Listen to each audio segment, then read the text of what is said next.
नमस्कार, आप देख रहे हैं हमारी खास पेशकश। मैं हूं आपके साथ कीर्ति बिंदल।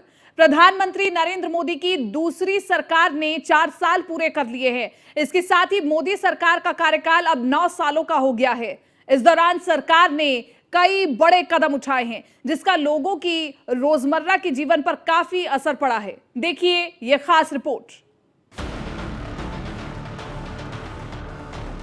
केंद्र में मोदी सरकार के 9 साल पूरे हो गए हैं। इस मौके पे हम बताने जा रहे हैं कि मोदी सरकार की 9 साल में 9 वो उपलब्धियां जिस वजह से हिंदुस्तान का डंका विश्व में बज रहा है। अपने कार्यकाल के दौरान उन्होंने कई चौंकाने वाले फैसले लिए। नरेंद्र मोदी ने 26 मई 2014 को दिल्ली की कुर्सी पर वो बैठे और 2014 में मोदी लहर पर सवार होकर बीजेपी ने प्रचंड बहुमत हासिल किया। वहीं 2019 में आई मोदी की सुनामी में विपक्षी दलों के कई पुराने दरख्त उखड़ गए। पीएम मोदी के चेहरे के दम पे बीजेपी ने 303 सीटों पर जीत हासिल की। जब 2024 के लोकसभा चुनाव का रिजल्ट आएगा, नाकामी है कि कामयाबी है, इसका पता कांग्रेस को और भाजपा के विरोध में, माननीय प्रधानमंत्री श्री नरेंद्र मोदी जी के विरोध में जो नफरत की राजनीति कर रहे हैं उनको पता चल जाएगा।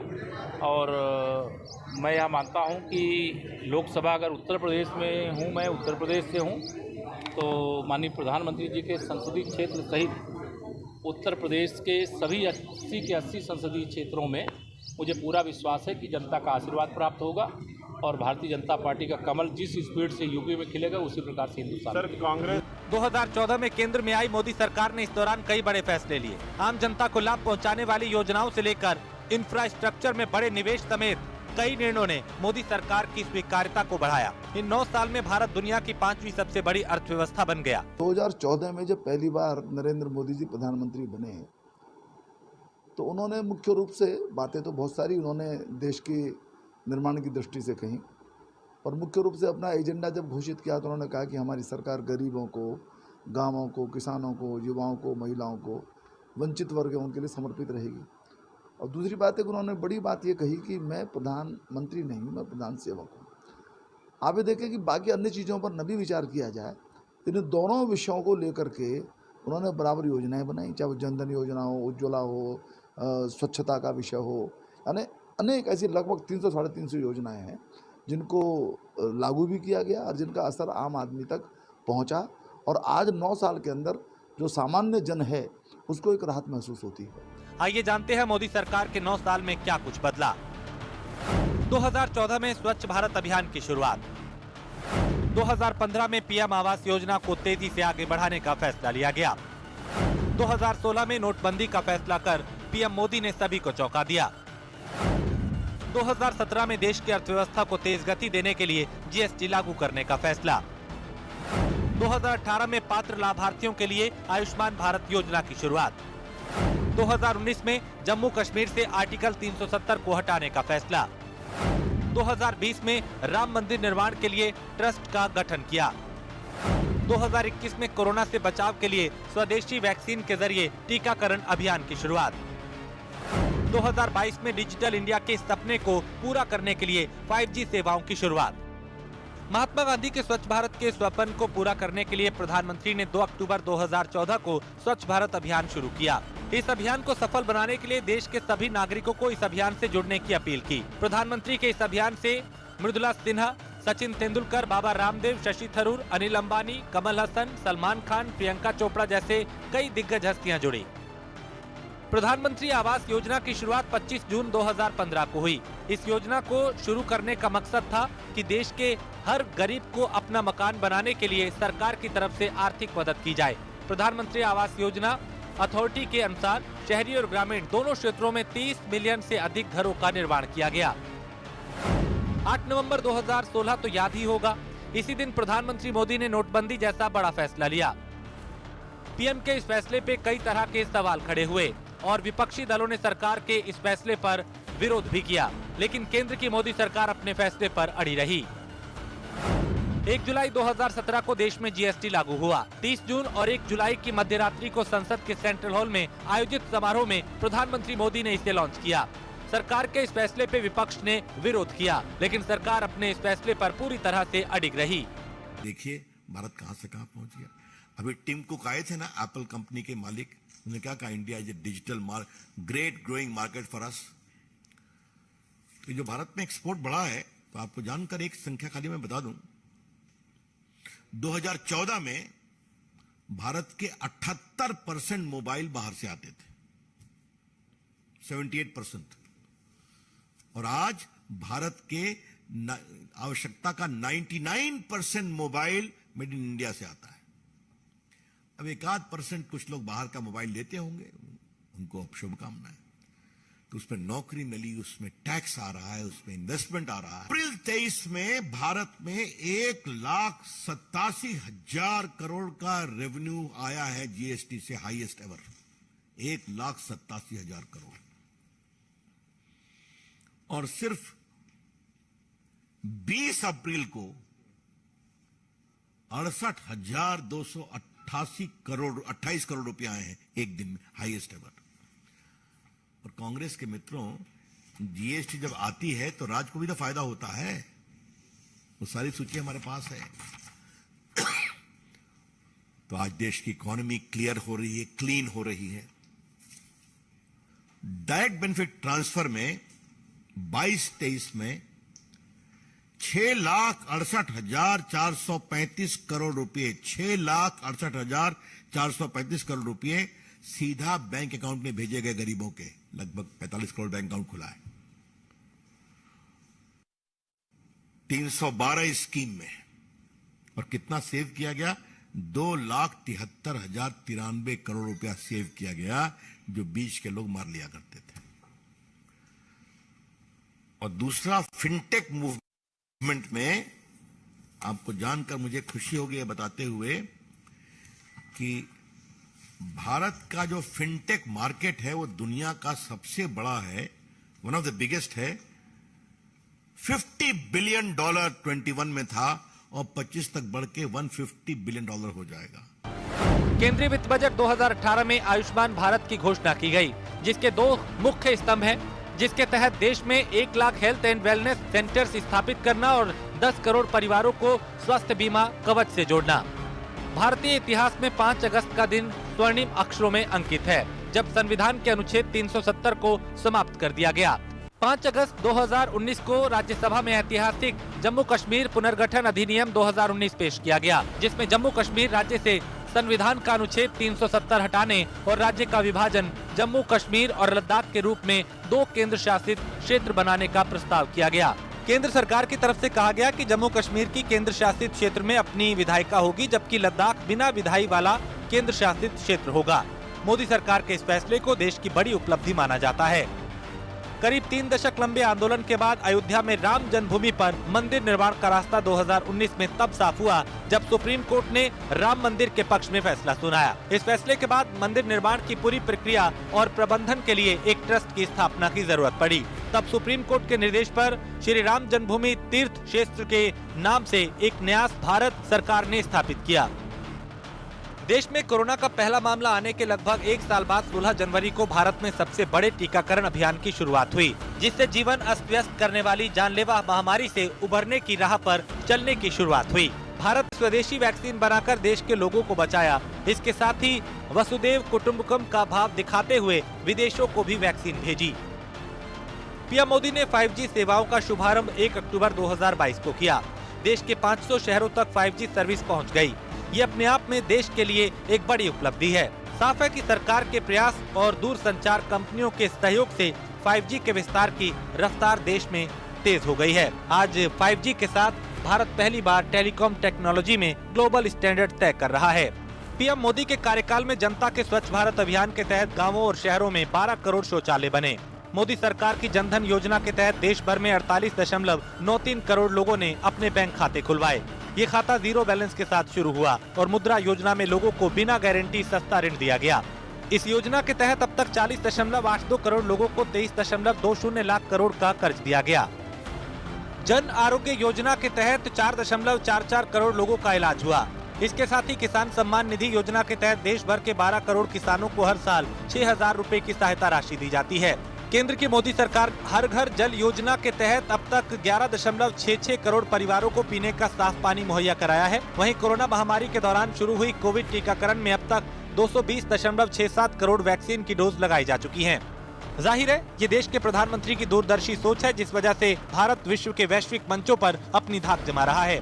पीएम मोदी 2014 में देश का नेतृत्व संभालने के बाद से ही अंतर्राष्ट्रीय पटल पे भारत के अग्रदूत बने हुए हैं। प्रधानमंत्री के विजन की वजह से आज दुनिया भर में भारत की धाक लगातार बढ़ रही है। अंतर्राष्ट्रीय संगठनों और मंचों पर भारत की भागीदारी बढ़ी है। विश्व पटल पे पिछले कुछ वर्षों में भारत की भूमिका काफी महत्वपूर्ण हो गई है। प्रधानमंत्री की लोकप्रियता का आलम यह है कि विदेशों में बस सिर्फ भारतीय ही नहीं बल्कि विदेशी भी उनके फैन हैं। अमेरिका के राष्ट्रपति जो बाइडेन भी सार्वजनिक रूप से मानते हैं कि वो बेहद लोकप्रिय हैं। बाइडेन ने जहां ऑटोग्राफ लेने की बात की, तो वहीं ऑस्ट्रेलिया के प्रधानमंत्री सार्वजनिक तौर पे कहते हैं कि मोदी इज द बॉस। साफ है, प्रधानमंत्री मोदी के नेतृत्व में देश की साख मजबूत हुई है। Bureau report, news one India. तो देखिए, प्रधानमंत्री नरेंद्र मोदी की सरकार का ये दूसरा कार्यकाल है और सरकार ने अपने दूसरे कार्यकाल के 4 साल पूरे कर लिए हैं। इसके साथ ही बीजेपी सरकार की सत्ता में 9 साल हो गए हैं। मोदी सरकार में देश की डिजिटल ग्रोथ काफी ज्यादा हुई है। कैसे, इस रिपोर्ट में देखिए। प्रधानमंत्री नरेंद्र मोदी की दूसरी सरकार ने 4 साल पूरे कर लिए हैं। इसके साथ ही मोदी सरकार का कार्यकाल अब 9 साल का हो चुका है। इस दौरान सरकार ने कई बड़े कदम उठाए हैं, जिसका लोगों की रोजमर्रा के जीवन पर काफी असर पड़ा है। खासकर मोदी सरकार में देश की डिजिटल ग्रोथ काफी ज्यादा हुई है। इसकी वजह सस्ता डेटा मानिए या फिर सरकार के उठाए कदम। लेकिन अब हम वाकई डिजिटल युग में प्रवेश कर चुके हैं, जहां पेमेंट से लेकर पासपोर्ट तक सभी काम फोन से हो रहे हैं। पिछले साल ही मोदी सरकार ने देश को 5G नेटवर्क का तोहफा दिया है। लंबे इंतजार के बाद यूजर्स को आखिरकार 5G नेटवर्क की सुविधा मिलने लगी है। बता दें कि अब तक 3000 से ज्यादा शहरों में टेलीकॉम कंपनियों ने 5G नेटवर्क का विस्तार कर लिया है, लेकिन फिर भी इससे सभी यूजर्स तक पहुंचने में मार्च 2024 तक का वक्त लगेगा। डिजिटल इंडिया प्रोग्राम की शुरुआत 2015 में की गई थी। इसका मुख्य उद्देश्य देश के लोगों को डिजिटल टेक्नोलॉजी और सेवाओं से जोड़ना था। सरकार ने इसके लिए कई कदम उठाए हैं। इस अभियान के तहत national open fibre optical network और भारत नेट परियोजना की शुरुआत की गई। डिजिटल पेमेंट मोदी सरकार की बड़ी उपलब्धियों में से एक है। सरकार ने डिजिटल मुद्रा, भारत इंटरफेस ऑफ मनी और डिजिटल भुगतान अभियान जैसे माध्यमों से ऑनलाइन भुगतान प्रणाली को बढ़ावा दिया है। खासकर यूपीआई पेमेंट को सरकार ने काफी ज्यादा बढ़ावा दिया। लोग आज कैश लेन देन की जगह डिजिटली पेमेंट करना पसंद करते हैं। बता दें कि साल 2016 में यूपीआई को लॉन्च किया गया था और धीरे धीरे ये सर्विस आज पेमेंट के सबसे बड़े माध्यमों में से एक बन गई है। अब दुकान पर चाय की पेमेंट हो या फिर कोई सामान खरीदना, आसानी से यूपीआई एप्स के जरिए पेमेंट हो जाता है। डिजी लॉकर भारत सरकार द्वारा चलाई जाने वाली एक डिजिटल लॉकर सर्विस है। यहाँ आप अपने आधिकारिक डॉक्यूमेंट्स और प्रमाण पत्रों को सुरक्षित रख सकते हैं। इंटरनेट की मदद से इसकी डिजिटल कॉपी को भी शेयर किया जा सकता है।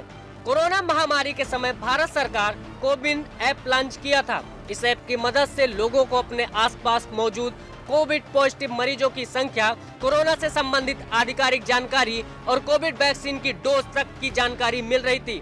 इस ऐप को बड़ी संख्या में लोगों ने डाउनलोड किया और एक सफल योजना साबित हुई। उमंग ऐप एक मल्टीटास्किंग एप्लीकेशन है, जिससे भारत सरकार ने विकसित किया है। ये एप्लीकेशन भारत सरकार की विभिन्न सेवाओं और योजनाओं को एक ही स्थान पर उपलब्ध कराता है। इसमें आपको पासपोर्ट सेवाएं, पैन कार्ड, आधार कार्ड, लोक सेवा योजनाएं, दिग्गज स्वास्थ्य सेवाएं, बैंकिंग सेवाएं, वित्तीय सेवाएं, किसान सेवाएं, नौकरी सेवाएं, डिजिटल भुगतान और अन्य एप्लीकेशंस को एकीकृत कर सकते हैं। देश उन्नति के पथ पर अग्रसर है। आज भारत डिजिटल रेवोल्यूशन के अगले कदम की तरफ तेजी से आगे बढ़ रहा है। भारत की 2 प्रमुख ताकतें हैं, भरोसा और विश्वास, जिस पर प्रधानमंत्री नरेंद्र मोदी खरे उतर रहे हैं। देश की जनता का विश्वास हासिल कर 2 बार देश के प्रधानमंत्री बने हैं। Bureau report, news one India.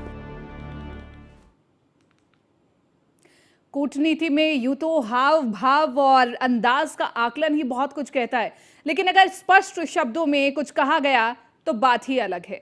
देश में प्रधानमंत्री नरेंद्र मोदी की लोकप्रियता को लेकर के अलग अलग राय रखी जाती है। 2014 में अपने पहले कार्यकाल के दौरान ही प्रधानमंत्री नरेंद्र मोदी ने जो प्रयास शुरू किया था, उसके बाद से अंतर्राष्ट्रीय मंच पर जहां भारत मजबूत हुआ, वहीं व्यक्तिगत स्तर पर उनके खुद की लोकप्रियता अभूतपूर्व स्तर तक पहुंच चुकी है। देखिए कैसे।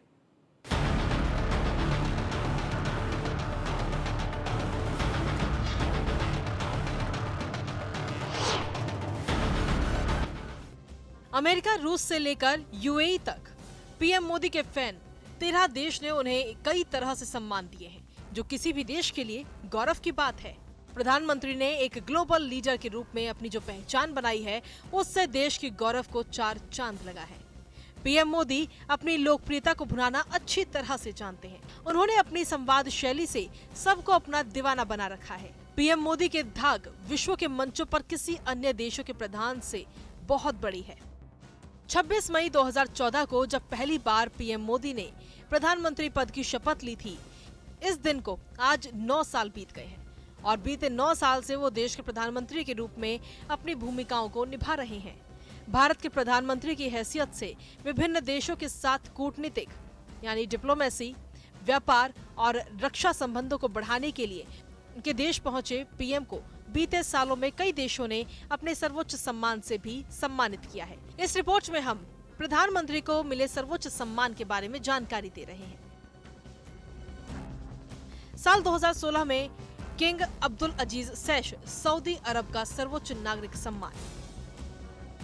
साल 2016 में अमीर अमानुल्लाह खान पुरस्कार अफगानिस्तान का सर्वोच्च नागरिक सम्मान। साल 2018 में grand collar of the state of फिलिस्तीन विदेशी गणमान्य व्यक्तियों को दिया जाने वाला फिलिस्तीन का सर्वोच्च सम्मान। साल 2019 में ऑर्डर ऑफ जायद संयुक्त अरब अमीरात का सर्वोच्च नागरिक सम्मान। साल 2019 में ऑर्डर ऑफ सेंट एंड्रयू रूस का सर्वोच्च नागरिक सम्मान। साल 2019 में निशान इजुद्दीन मालदीव का विदेशी गणमान्य व्यक्तियों को दिया जाने वाला सर्वोच्च सम्मान। साल 2021 में order of the Druk Gyalpo Bhutan का सर्वोच्च नागरिक सम्मान। साल 2023 में companion of the order of Fiji का सर्वोच्च सम्मान। साल 2023 में grand companion of the order of Logohu Papua New Guinea का सर्वोच्च सम्मान। साल 2018 में संयुक्त राष्ट्र champions of the earth award संयुक्त राष्ट्र का सर्वोच्च पर्यावरण सम्मान। साल 2019 में the King Hamad order of the Renaissance Bahrain द्वारा प्रदान किया गया पुरस्कार। साल 2020 में लीजन ऑफ मेरिट अमेरिकी सरकार द्वारा United State armed forces award. साल 2018 में सियोल शांति पुरस्कार। Seoul peace prize cultural foundation द्वारा उन व्यक्तियों को द्विवार्षिक रूप में से सम्मानित किया जाता है जिन्होंने मानव जाति के सद्भाव, राष्ट्रों के बीच सुलह और विश्व शांति में योगदान के माध्यम से अपनी पहचान बनाई। विदेशी मंचों पर पीएम मोदी को मिला ये सम्मान दर्शाता है कि देश के प्रधानमंत्री मोदी ने अपने आप को विश्व के सबसे बड़े सरपंच के रूप में स्थापित कर लिया है। अपनी नीति और विचारधारा के दम पर देश के गौरव पर आगे बढ़ा रहे हैं। Bureau report, news 1 India. हमारे इस पेशकश में आज के लिए इतना ही। दीजिए इजाजत। नमस्कार।